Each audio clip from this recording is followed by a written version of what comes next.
안녕하세요. 네, 오늘은 이사야서 27장 말씀을 함께 교제하고자 합니다. 27장 말씀이 지난주 이제 형제님께서 말씀하셨지만 26장 20절부터 21절까지도 이어지는 말씀이어서 26장 20절부터 27장 13절까지인데요. 이게 본문이 길지 않기 때문에 저희가 먼저 교독해서 말씀 한번 읽고 함께 교제하겠습니다. 제가 먼저 한 절 읽고 성도님들께서 다음 절을 읽는 방식으로 진행하겠습니다. 26장 20절입니다. 내 백성아 갈지어다. 내 밀실에 들어가서 내 문을 닫고 분노가 지나기까지 잠깐 숨을지어다.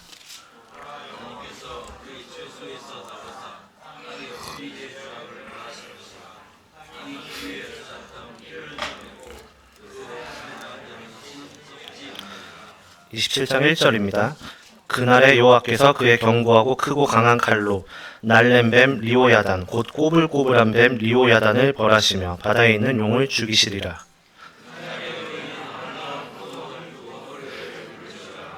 나 여호와는 포도원 지기가 되며 때때로 물을 주며 밤낮으로 간수하여 아무든지 이를 해치지 못하게 하리로다.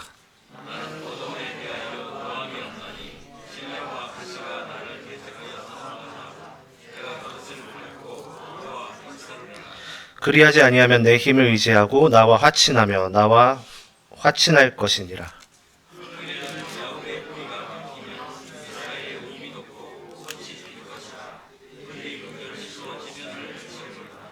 주께서 그 백성을 치셨던들 그 백성을 친 자들을 치심과 같았겠으며 백성이 죽임을 당하였던들 백성을 죽인 자가 죽임을 당함과 같았겠느냐.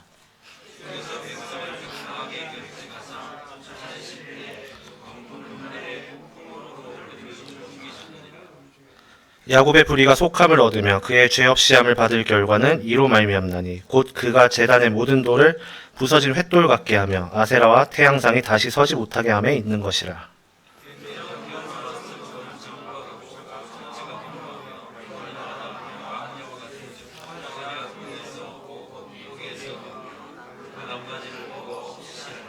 가지가 마르며 꺾이나니 여인들이 와서 그것을 불사를 것이라. 백성이 지각이 없으므로 그들을 지으신 이가 불쌍히 여기지 아니하시며 그들을 조성하신 이가 은혜를 베풀지 아니하시리라.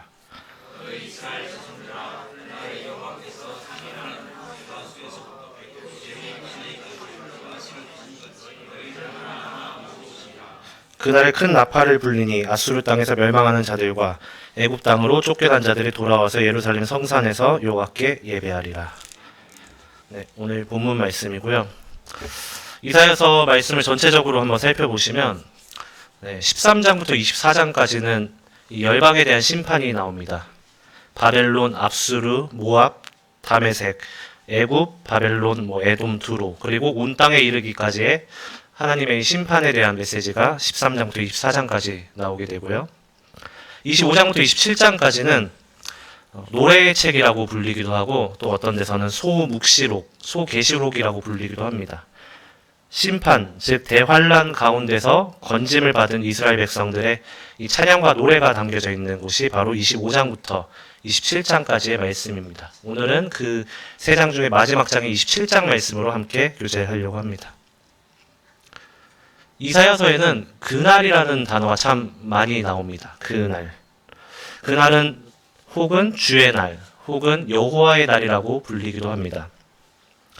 이사야에서만 그날이라는 단어가 몇 번이 나오냐면 44번이 나옵니다. 44번이라는 숫자의 그날이라는 단어가 나오고 특히 오늘 함께 나눌 27장에서는 4번이나 이 그날이라는 표현을 사용하고 있습니다. 즉 이사야서의 전체적인 내용의 핵심은 그날에 대한 내용이라고 저희가 보아도 과언이 아닐 것이라고 생각이 들어집니다.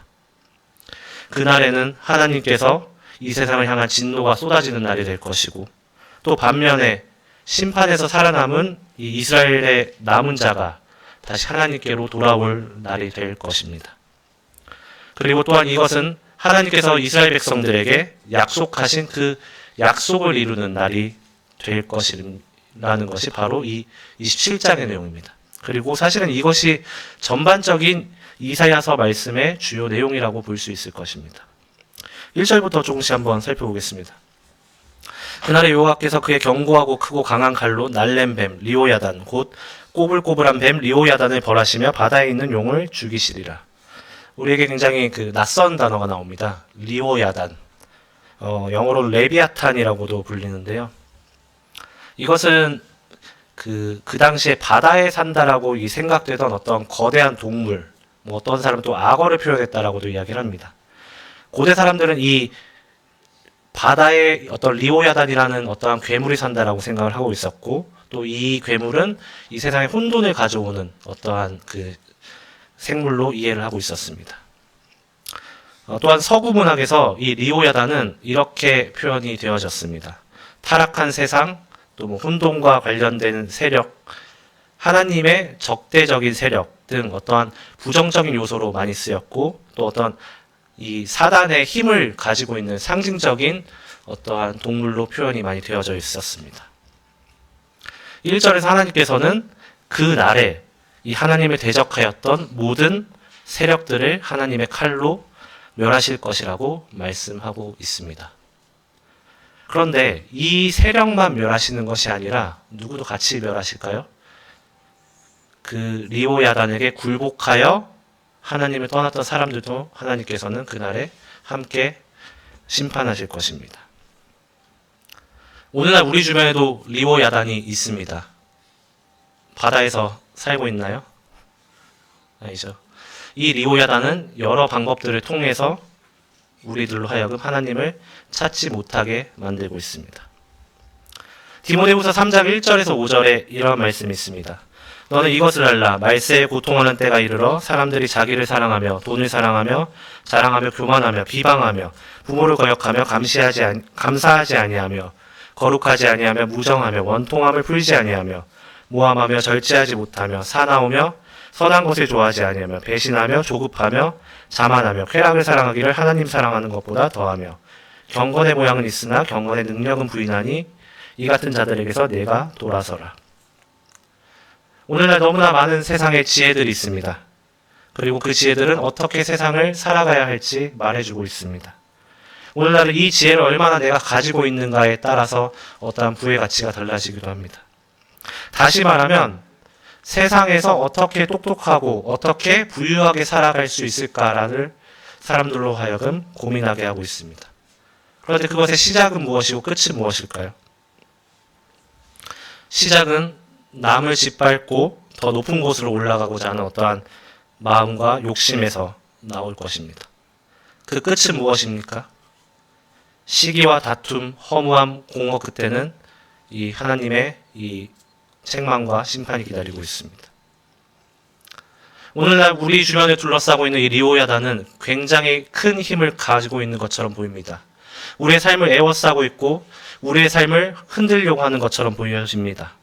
그리고 우리는 이 세상에 점점 악해져 가는 모습을 보면서 사단이 정말 크나큰 성공을 거두고 있다라고 생각할 수도 있습니다. 하지만 하나님께서 말씀하시는 것은 하나님께서 결국에 멸하시고 그들로부터 승리하실 것이라는 메시지입니다. 이 리오야단이라는 단어가 나온 다른 본문에 욥기와 시편이 있습니다. 욥기에서는 욥기 41편 1절인데요. 내가 낚시로 리오야단을 끌어낼 수 있겠느냐? 노끈으로 그 혀를 매일 수 있겠느냐? 그런데 시편 74편 13절에서 14절은 이렇게 말씀하십니다. 주께서 주의 능력으로 바다를 나누시고 물 가운데 용들의 머리를 깨뜨리셨으며 리오야단의 머리를 부수시고 그것을 사막에 사는 자에게 음식물로 주셨으며. 즉 사람은 리오야단을 끌어낼 수도 없고 깨뜨릴 수 없지만 하나님께서 이 리오야단을 머리를 부수신다라고 하는 이 말씀을 우리가 살펴보게 됩니다. 27장 2절로 넘어가겠습니다. 2절부터 6절까지는 이 포도원의 비유에 대해서 나오는데요. 이것은 저희가 앞서 살펴봤던 이사야서 5장과 대비되는 모습을 보게 됩니다. 이사야서 5장 1절에서 6절 말씀을 먼저 한번 살펴보겠습니다. 제가 읽도록 하겠습니다. 나는 내가 사랑하는 자를 위하여 노래하되 내가 사랑하는 자의 포도원을 노래하리라. 내가 사랑하는 자에게 포도원이 있으며 심히 기름진 사내로다. 땅을 파서 돌을 제하고 극상품 포도나무를 심었도다. 그 중에 망대를 세웠고 또 그 안에 술틀을 팠도다. 좋은 포도 맺기를 바랐더니 들포도를 맺었도다. 예루살렘 주민과 유다 사람들아, 구하노니 이제 나와 내 포도원 사이에서 사리를 판단하라. 내가 내 포도원을 위하여 행한 것 외에 무엇을 더할 것이 있으랴. 내가 좋은 포도 맺기를 기다렸거늘 들포도를 맺으면 어찌 됨인고. 이제 내가 내 포도원에 어떻게 행할지를 너희에게 이르리라. 내가 그 울타리를 걷어 먹힘을 당하게 하며 그 담을 헐어 짓밟히게 할 것이요. 내가 그것을 황폐하게 하리니 다시는 가지를 자름이나 북을 돋우지 못하여 찔레와 가시가 날 것이며 내가 또 구름에게 명하여 그 위에 비를 내리지 못하게 하리라 하셨으니 무릇 만군의 여호와의 포도원은 이스라엘의 족속이요 그가 기뻐하는 나무는 유다 사람이라. 그들에게 정의를 바라셨더니 도리어 포악이요 그들에게 공의를 바라셨더니 도리어 부르짖음이었도다. 이사야서 5장에서도 동일하게 이 포도원의 비유가 나오는데 여기에서 이스라엘은 무엇으로 묘사가 되었냐면 가치 없는 열매만 맺는 다듬어지지 않은 어떠한 야생의 포도원으로 묘사가 되었습니다. 심히 기름진 땅에다가 땅을 파고 돌을 제하고 정말 최고급 극상품의 포도나무를 심었는데 거기서 어떤 포도가 나왔나요? 들포도, 상품 가치가 없는 포도만 맺혀져 있다라는 것입니다. 하나님께서 이 포도나무를 심으셨을 때 바라셨던 열매는 무엇이었습니까? 극상품의 포도나무에서 극상품의 포도 열매가 나오기를 하나님께서는 바라셨습니다. 그런데 그리고 이 말씀에서는 우리에게 무엇을 이야기하고 있냐면 정의와 공의를 품을 것을 이야기하셨습니다. 그런데 이스라엘 백성들의 열매는 무엇이었나요? 그들에게는 포악과 어떤 고통의 부르짖음만 나오고 있었습니다. 과일나무에서 열매가 자라지 않으면 어떻게 해야 될까요? 네, 하나님께서는 이 말씀에서 포도원에 심으셨던 이 울타리를 거두셨고 담을 헐어버리셨고 그곳을 황폐하게 하셨습니다. 요한복음 15장 2절에도 이 말씀이 나오죠. 물은 내게 붙어 있어 열매를 맺지 아니하는 가지는 아버지께서 그것을 제거해 버리시고 물은 열매를 맺는 가지는 더 열매를 맺게 하려 그것을 깨끗하게 하시느니라. 이 이사야 5장에서는 정말 황폐화된 포도원, 또 실패한 포도원의 이 모습이 나오는데 오히려 27장에서는 반대의 모습이 나옵니다. 27장의 포도원은 이 회개하고 하나님께 돌아온 이스라엘 백성들을 묘사하고 있는데 하나님께서 이 이스라엘 백성들에게 다시 물을 주고 또 밤낮으로 간수하심으로 다시 포도원을 보살피시고 다시 열매를 맺게 하실 거라는 굉장히 놀라운 말씀을 하고 계십니다. 포도원이 이제는 하나님의 보호 아래 있기 때문에 어떤 찔레, 가시로 이 상징되는 대적들이 올지라도 하나님께서 이 이스라엘을 보호하고 계신 것입니다. 그리고 그날에 이스라엘은 꽃이 피고 지면이 결실로 가득 찰 것입니다. 어떤 결실이 나올까요? 그전처럼 이런 들포도가 아닌 극상품 포도를 맺는 그들의 원래의 본분으로 돌아가게 될 것이라는 하나님의 이 약속이 이 메시지에 나오게 됩니다. 다음 구절인 27장 7절에서 11절은 이 주님의 징계에 대해서 나옵니다.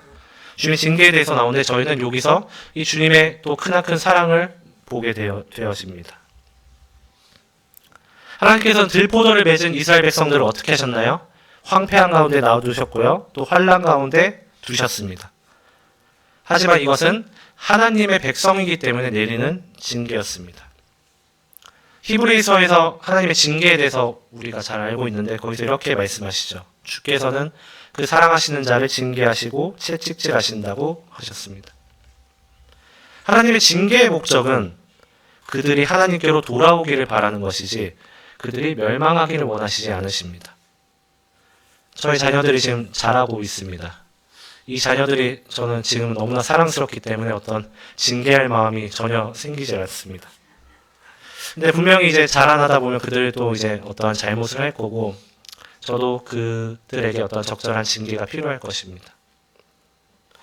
그 징계를 하는 이유는 무엇인가요? 이 자녀들이 하나님 앞에서 정말 올바르게 자라났으면 하는 마음일 것입니다.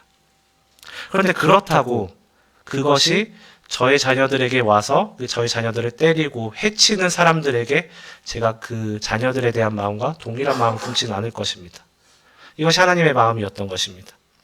즉 하나님의 징계는 죄에 대한 분명한 다스림에서 비롯됐다라는 것입니다. 8절에 이 말씀이 나옵니다. 주께서 백성을 적당하게 견책하사 쫓아내실 때에 동풍 부는 날에 폭풍으로 그들을 옮기셨느니라. 이 적당하게 견책하사라는 말이 적당히 조금만 견책한다라는 말이 아닙니다. 그 죄에 적합한 징계를 내리신다라는 뜻입니다. 여기 동풍이라는 단어가 나오는데 이제 이스라엘을 갔다 오신 분은 잘 아실 것 같아요. 저는 갔다 오진 못했습니다. 하지만 이 이스라엘 동쪽에는 이 사막 지역이 있다라는 것은 알고 있습니다. 동풍이란 것은 동쪽에서 이제 바람이 불어오는 것인데 이 동풍은 사막의 이 뜨거운 더위, 그 모래바람을 의미하고 있습니다. 이 모래바람이 불어오면 어떻게 될까요?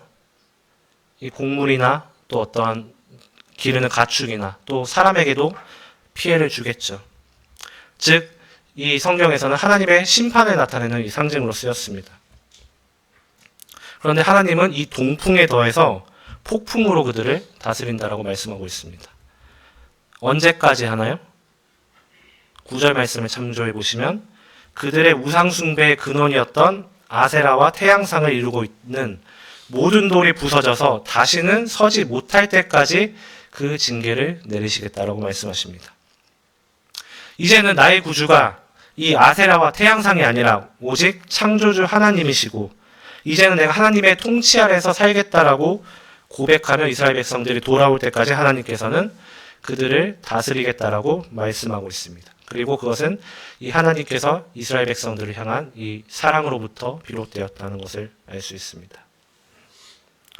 하나님의 통치 아래서 살지 않고 또 그분에게 순종하지 않는 백성들에게 하나님께서는 단호하게 또 적합한 징계를 내리십니다.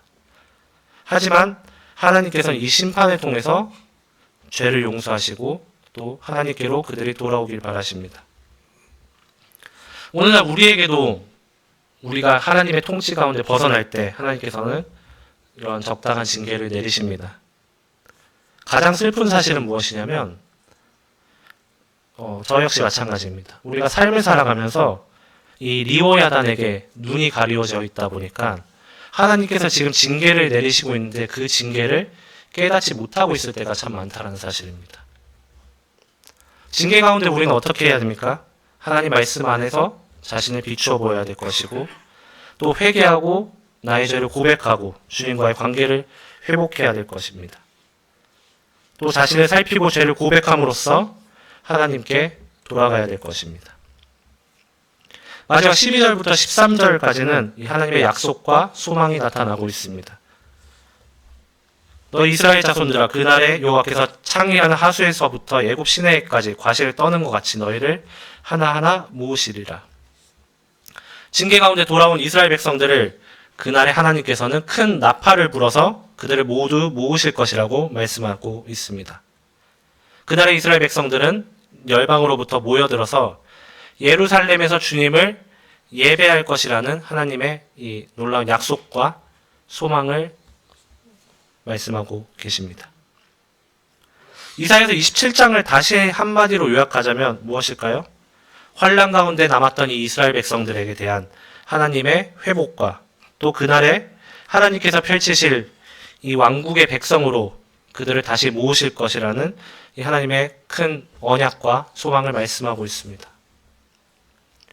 그렇다면 이 이사야서에서 계속 나오는 이 그날이 오직 이스라엘 백성들만을 위한 것일까요? 그렇지 않죠. 오히려 그 날은 우리 교회에게 더 소중한 날일지도 모릅니다. 하나님께서는 여러 말씀 가운데서 우리에게 이스라엘 백성들보다 더 큰 것을 약속하고 계십니다. 교회는 그리스도의 신부이고 또 상속자로서 주님과 함께 이 왕국을 다스리는 위치에 서게 될 것이다 라고 하나님께서는 말씀하고 계십니다. 제가 학생 때 문학 시간이 있었는데요. 문학 시간에 이러한 시가 있었습니다. 그날이 오면, 이 시 다들 아시나요? 네, 그날이 오면이라는 시가 있습니다.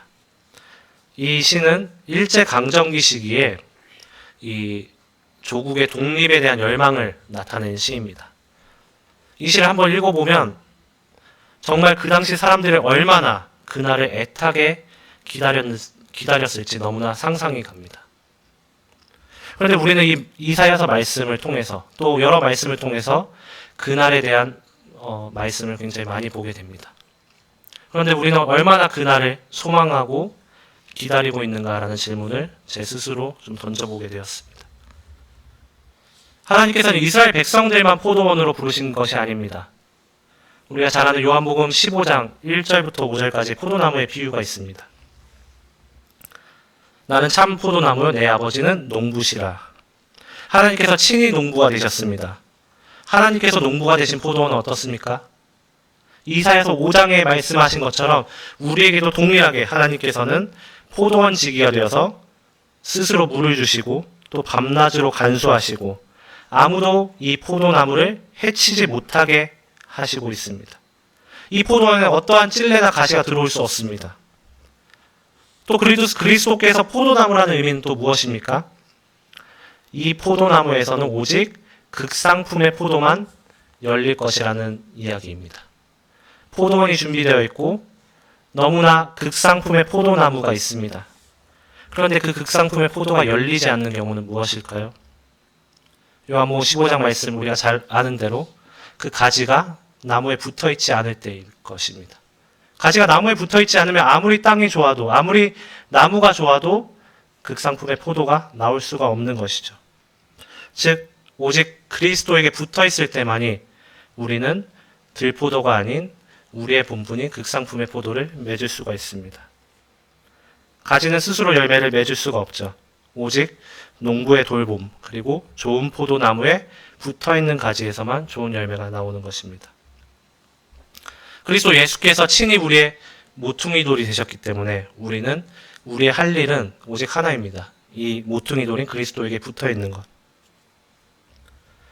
어느새 이제 2023년도 다 지나가고 있습니다. 저에게도 굉장히 뜻깊은 한 해이기도 했습니다. 그러면서 참 시간이 빠르다라는 생각을 점점 하게 됩니다.